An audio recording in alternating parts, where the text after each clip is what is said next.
За сайн байцгаана уу. Өнөөдрийн ярих сэдэв маань үс засуулахад сайн өдөр муу өдөр гэж байдаг уу гэдэг талаар ярилцъя. Тэгэхээр би астрологийн үүднээс ярихад бол сайн өдөр муу өдөр бол байх үед байдаг.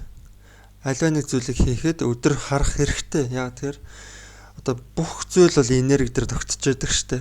Би энерги, та бас энерги.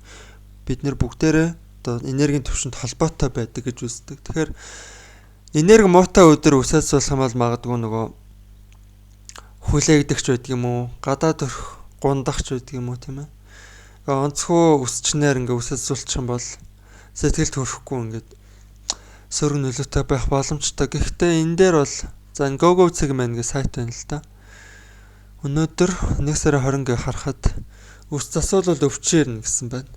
Энэ бол худлаа. Яагаад тэгэхээр хүн болгонд адилхан байх ёсгүй. Надад сайн өдөр танд муу байж болно. Эсвэл танд муу өдөр надад сайн байж болно. Тэгэхээр хүн хүний өдөр болгон цаг болгоны энергийн түвшин өөр байх ёстой. Гэтэл энэ дээр болохоор за Монголын 3 сая хүн байлаа гэж бодъё.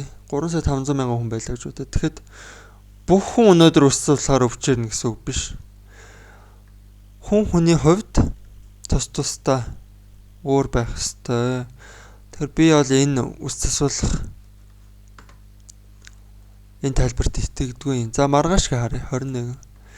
Эдээ ундаа элбэг олдно гэсэн байна. 22 эд эдлэл эдээ ундаа олдно гэсэн байна.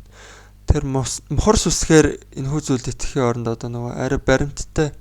За би астрологийг арай баримттай гэж тооцдог. Ягаад гэхээр би өөрөө мэдэрч туулсан учраас за жишээлбэл одоо муу гаригууд хөдөлгөөнд оролцож явах үед би үсээс суулчлаа гэж бодъё. Тэгэхэд за жоохон чадваргүй үс чинь таарад миний үсийг бүр ингээд онцгой болгоо ичдэг ч юм уу тиймэрхүү тохиолдлуудыг бол би анзарч ирсэн.